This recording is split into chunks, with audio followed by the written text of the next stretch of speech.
Imagine for a second, right, that you are this highly trained driver. Okay. You hold, I don't know, 8 different advanced driver's licenses. You're certified to handle literally any vehicle out on the highway. Sounds pretty impressive. Right. But here is the massive catch.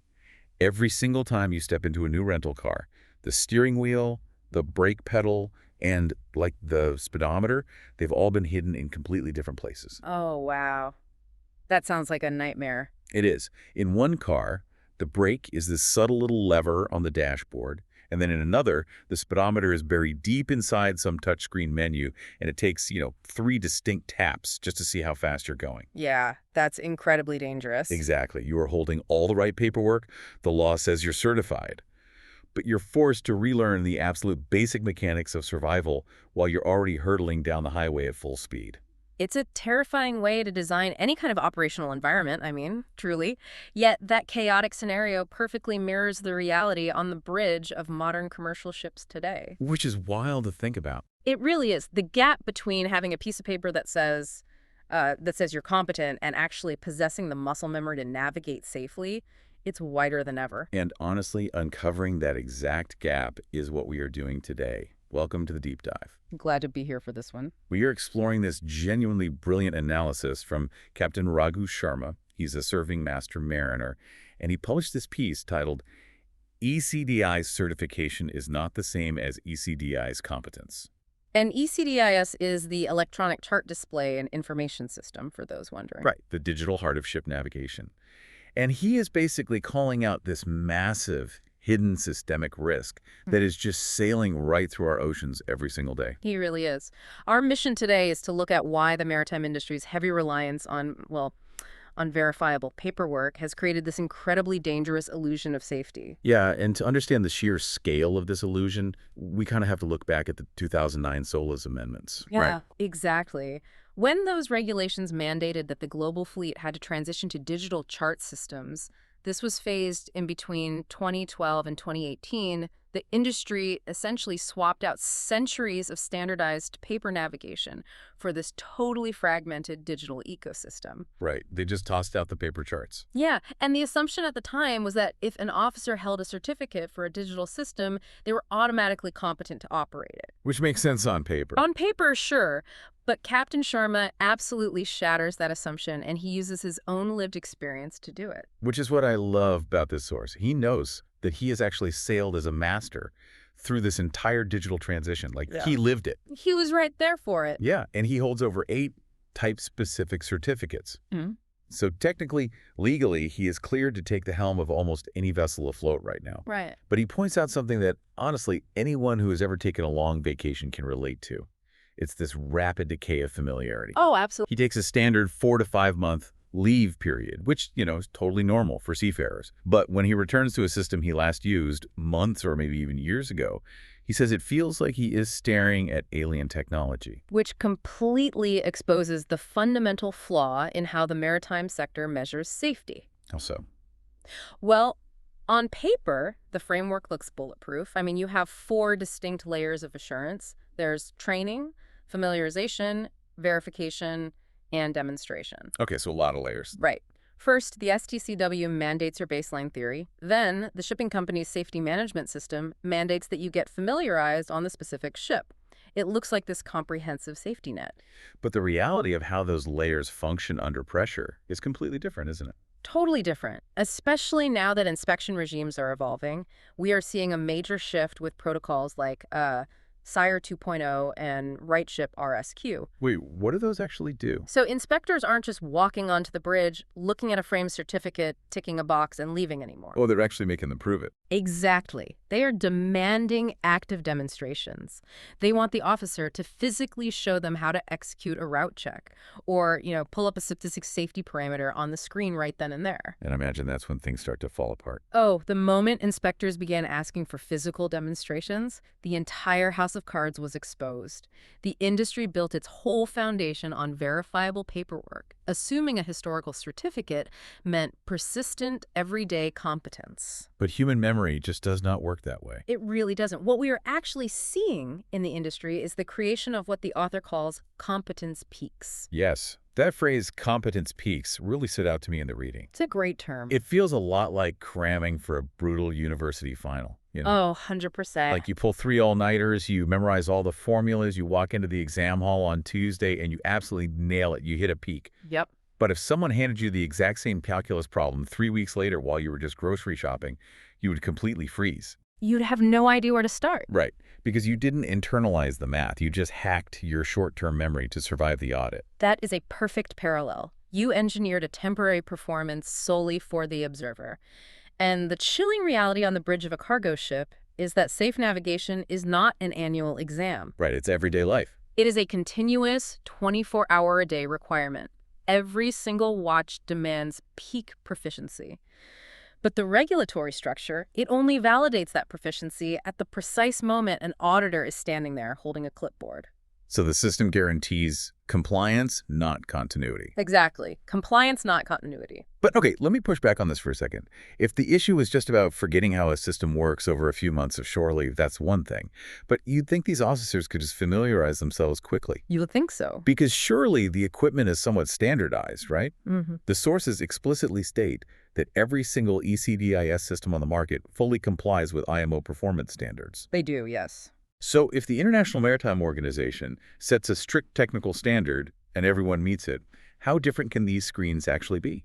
Well, the confusion comes from misunderstanding what the IMO standard actually measures. Okay, break that down for me. The standard dictates capability, not usability. Oh. Yeah. It requires that the system can perform a specific function, like, let's say, triggering an audible alarm when the ship crosses a certain depth contour. Right. But it does not dictate the user interface architecture required to set that alarm. I see. So you have manufacturers like Furuno, JRC, Wärtsilä Transa, Sperry Marine, Kongsberg. They're all meeting the exact same output requirement, but they're building entirely different proprietary pathways to get there. Wow. So the system can definitely hit the brakes, going back to our car analogy. Yes. But the manufacturer gets to decide whether the brake is a pedal, a button, or like a hidden toggle switch under the seat. That is exactly it. And that proprietary logic is guarded fiercely by these companies. Critical functions that an officer might need to access in a split-second crisis are buried in wildly different menu hierarchies, all depending on whose logo is stamped on the monitor. That sounds like a disaster waiting to happen. It is. And the industry actually knew this fragmentation was a crisis waiting to happen. Back in 2019, there was this major e-navigation initiative called the S-mode concept, which aimed to solve this exact problem. S-mode meaning standard mode, right? Yes, standard mode. The idea was to create a universal interface. Like, you walk onto any ship, you hit a button, and the screen looks and acts exactly the same, regardless of whether it's a Furuno or a Kongsberg. That was the ambitious original vision, yeah. But the implementation, which was formalized in this IMO circular known as MSC.1-Circ.1609, it was drastically diluted. Of course it was. Let me guess, pushback from the manufacturers. Obviously, manufacturers naturally want to protect their intellectual property. They want to protect their unique user ecosystems. Forcing everyone into a single software template threatened those business models. So what did they actually agree on? Instead of a mandatory universal operating mode, the industry just settled for broad interface principles. So they downgraded from a strict blueprint to, what, a set of polite suggestions? Essentially, yeah. They agreed on a few standardized icons, maybe some basic layout concepts, but the underlying operational logic, the way menus nest, the way alarms are acknowledged, the actual sequence of clicks required to execute a route check, all of that remains fundamentally different. It's so frustrating. It gets worse. This fragmentation extends beyond just the chart displays. Merchant ships are increasingly reliant on all of these interface-dependent external systems, while at the same time they're moving away from resilient, independent references like inertial navigation systems. So the cognitive load on the operator must be just immense. Yeah, staggering. Well, if the hardware is an unstandardized proprietary maze, then the burden of safety basically falls entirely on the training layer, right? Yeah, it does. The industry has to train these officers to translate between these different systems. But looking at Captain Sharma's analysis, he kind of dismantles the training model completely. He tears it apart because the training model is structurally disjointed. It operates in two phases, right? Okay, what are the phases? You've got generic ECDIS training, which covers the foundational theory, and then you have type-specific training, which is supposed to teach the officer the specific quirks of the exact manufacturer system they'll be using. Conceptually, I mean, that makes sense. Conceptually, sure. Operationally, it fails catastrophically, and it's entirely due to timing. Right, because the officers are taking these type-specific courses months or even years before they ever step onto the bridge of the actual vessel. Exactly. And we really have to look at how this training is delivered. The industry relies super heavily on CBT computer-based training. Ah, the dreaded CBTs. Right. We have all sat through corporate CBTs. You were sitting at a laptop, basically just aggressively clicking next to get to the multiple choice quiz at the end so you could print your little certificate. And trying to learn the tactile split-second operation of a complex navigation system via a desktop click-through course, it's like trying to learn how to play the piano using a computer mouse. That is such a good analogy. You might understand the theoretical arrangement of the keys, but you develop absolutely zero muscle memory. And a 2021 study by the Marine Accident Investigation Branch, the MAIB, confirmed this explicitly. What did they find? They found that operational competence is entirely dependent on recent exposure. A certificate from 2 years ago is practically meaningless in a high-stakes environment. Captain Sharma actually shares a deeply frustrating personal anecdote about this very thing. Yeah, the logbook story. Yes. So he was required to complete a digital logbook course before joining a specific vessel. He spends the time, completes the CBT, gets the official certificate, and boards the ship. The ship didn't even have that specific system installed. It's the ultimate manifestation of compliance completely divorced from operational reality. Right. The company checked the box, completely ignoring the fact that the actual vessel was equipped differently. And he notes that a year later, having never touched the actual system in the real world, any theoretical familiarity he gained from that clicking exercise had just completely vanished. Of course it did. Yet, according to his paperwork, he was legally competent to operate it. So, think about what this means for the officer who actually does have this system installed. It's a terrifying thought. They step onto the bridge, the certificate is basically worthless, and they have to figure out the interface while on the job. Have you ever tried to learn a complex new enterprise software while actively presenting a live high-stakes pitch to a client? Honestly, I'd probably just quit. Right. But that is the level of cognitive overload we were talking about here. The industry is essentially enforcing a model of deferred competence. Deferred competence. I like that term. Because the formal training is disconnected from the actual moment of use, the officer is forced into trial and error learning under operational load. And the bridge of a 100,000-ton cargo vessel navigating a crowded shipping lane. Yeah. That is objectively the worst possible environment to test a software menu for the first time. We really need to ground this in reality, because the consequences of this trial and error are devastating. When you put a certified, well-intentioned officer in front of a confusing interface they haven't touched in a year, you don't just get a stressed employee. No, you get grounded ships. You get environmental disasters. The source material pulls from real accident investigations to prove this, and the grounding of the CFL performer is the textbook example. Yeah, the CFL performer investigation highlights this deadly gap between functional equipment and operator understanding perfectly. What exactly happened there? Well, the digital charts were actually working flawlessly, but the bridge team simply could not interpret the interface during their route check. So they sailed directly into hazards that the system was technically capable of displaying. There is a detail from the investigation report that really illustrates the visual trick these interfaces can play on the human brain. The contour settings. Yes. The bridge team manually set their safety contour to 30 meters, but they set their safety depth to 6 meters. We really need to explain how that mismatch actually tricks an operator. It is a super critical distinction. So the safety depth setting dictates when the computer will trigger an audible physical alarm for shallow water. Okay. By dropping that parameter to 6 meters, they essentially told the system, do not boop at us unless the water is critically shallow. Got it. So the alarm is basically turned off until the very last second. Right. But the safety contour setting, that dictates the visual shading on the digital map itself. Okay, so what does setting it to 30 meters do? By setting that to 30 meters, they force the screen to paint massive, broad swaths of the map in a dark color. This essentially blended highly dangerous shallows with relatively safe waters visually. Oh, wow. So their eyes were looking at a screen that visually masks the specific localized dangers because the contour is set so broadly. Exactly. And their ears are hearing absolute silence because the depth alarm has been dialed all the way down. Yes. The machine isn't broken at all, but the interface is feeding them completely conflicting safety cues. And we see a really similar systemic failure in the Murrow's case as well. Right, the Muros incident. What went wrong there? In the Murrow's case, the crew misaligned their safety settings with their actual passage plan, and they utilized entirely inappropriate chart scales while checking the route. So user error again. Exactly. They possessed the correct data, but their inability to fluidly navigate the system's logic rendered the technology useless. And these accidents really highlight one of the most insidious psychological traps on the modern bridge, Which is? the default settings trap. Ah, right. Because when a newly assigned officer takes over the watch, they don't get a fresh factory reset screen, do they? Not at all. They inherit whatever hyper-customized, modified layout the previous watchkeeper decided to use. Yep. It makes me think of inheriting a massive, complex Excel spreadsheet from a coworker who just left the company. Oh, the absolute worst. Right. They've built dozens of hidden macros and custom formulas running in the background.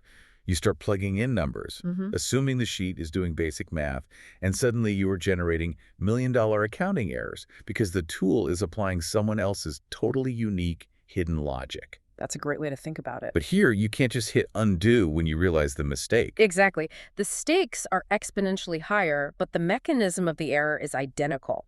There is no universal SMS baseline button on an ECDIS terminal that just instantly reverts all parameters to the shipping company's approved safety standard. Wait, really? There's no default reset button? Nope. The new watchkeeper might be operating under a completely shifted configuration without even realizing their safety margins have been compromised. That is terrifying. It is, and this feeds directly into automation bias and confirmation bias, which organizations like SHE-HRP and the Nautical Institute are constantly flagging in their safety reports. So why do humans default to automation bias so quickly in these situations? Is it just, I don't know, laziness? No, it's really not laziness. It is a subconscious energy-saving mechanism by the brain. How so? Well, when an interface is hostile and the cognitive load required to verify a single setting involves navigating 7 nested submenus. I mean, a tired watchkeeper at 3 a.m. will subconsciously assume the previous officer got it right. Because it's just too much work to double check. Exactly. If verifying the data is painful, the human operator simply stops challenging the machine. Alarms blare, and the immediate reaction is to rapidly acknowledge and silence them just to clear the screen without truly interpreting the underlying warning. Basically, the technology compromises the human's critical thinking. Okay, so we have diagnosed a massive multi-layered failure here. The hardware is fragmented, the training is poorly timed and relies on click-throughs, and the interface complexity breeds dangerous psychological biases. It's quite the list. It really is. So how does the maritime world untangle this mess? Captain Sharma looks outside the maritime bubble for the cure, doesn't he? He does. He points directly to the aviation industry. Which makes sense. Aviation provides the ultimate benchmark for this kind of stuff. Exactly. Regulatory bodies like the FAA and EASA manage highly complex, system-dependent safety environments, just like maritime. But their underlying philosophy is fundamentally different. How so?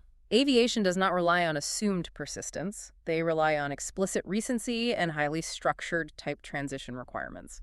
Meaning, in maritime, if you took a course 3 years ago, the system assumes you still possess that knowledge today. Right. But aviation looks at a 3-year-old certificate and says, that's nice, now prove you can actually fly the plane today. Exactly.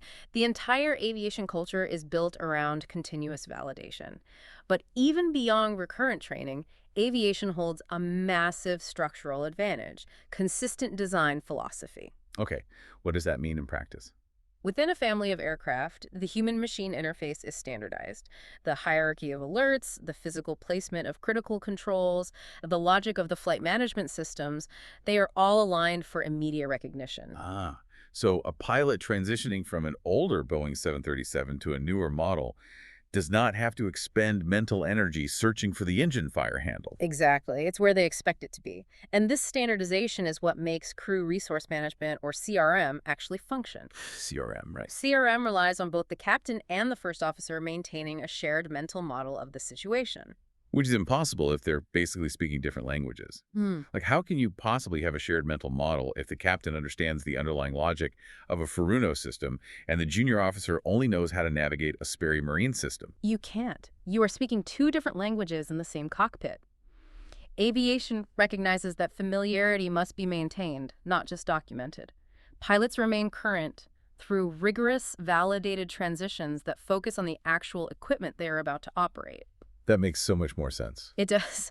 And translating that exact philosophy to the maritime sector is the core of Captain Sharma's proposed fix. He lays out a very specific roadmap.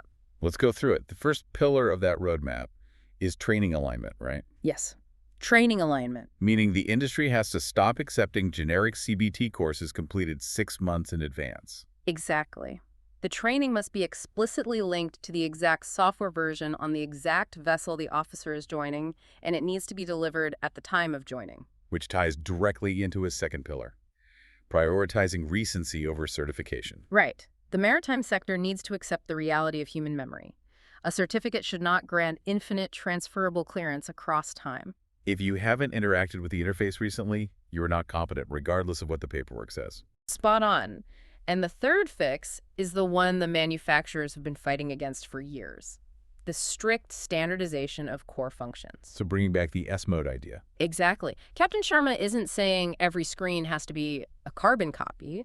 Manufacturers can still offer their proprietary bells and whistles for, fleet management or fuel efficiency. Sure, keep the premium features. But the interface for core survival functions, route checking, safety parameter configuration, alarm management, that must be identical across all platforms. Because the architecture of safety cannot be proprietary. It simply can't. The ultimate objective of all these reforms is the creation of true muscle memory. Muscle memory. Competence is not the ability to slowly figure out a procedural step by clicking through menus.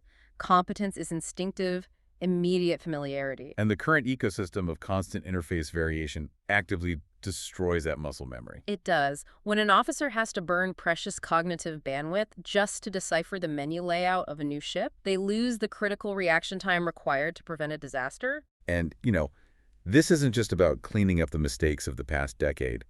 Captain Sharma makes it very clear that the bridge is about to get a lot more crowded digitally. Oh, significantly more crowded. The industry is currently rolling out VDES, the VHF Data Exchange System, alongside massive AIS upgrades. We are talking about pumping massive streams of live telemetry, weather routing, and fleet data directly onto these navigation displays. And if the baseline interface is already struggling to communicate simple safety contours clearly, adding layers of high-density VDES data will trigger total cognitive collapse for the operator. We are rapidly evolving the technical capabilities of the equipment, but if we refuse to fix the human-machine interaction model, we are merely inventing faster, more complex ways to fail. That is a sobering thought. Synthesizing everything we've explored today, the verdict is just stark. Over the last 15 years, the maritime industry successfully standardized the requirement for digital navigation. They ensured every ship carried the hardware and every officer carried the certificate.